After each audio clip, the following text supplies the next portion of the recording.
za Sipiro zikosa byarangiye. Moto ya Sipiro ariyetse umwana yakoze impanuka ikomeye. Moto ifite plaque ER 650H yagonganye na Toyota Hilux ifite plaque RAI 927 MA.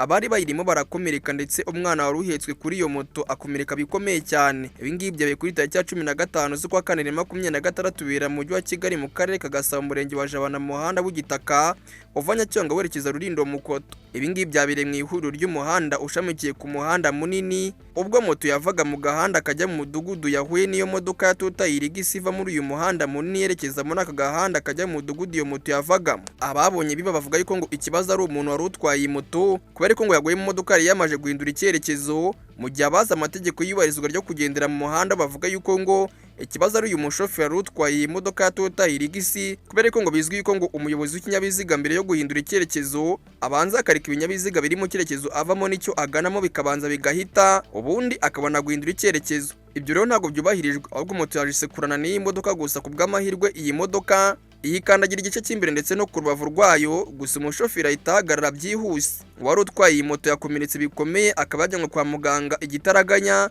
ndetse n'umugenzi w'umwana yari ahetse.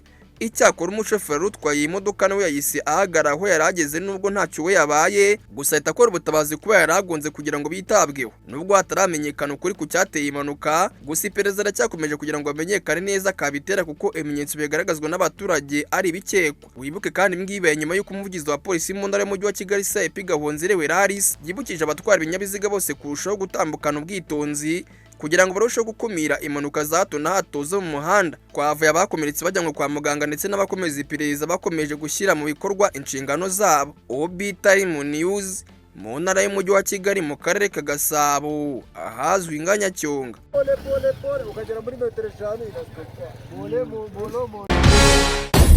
OB Time News.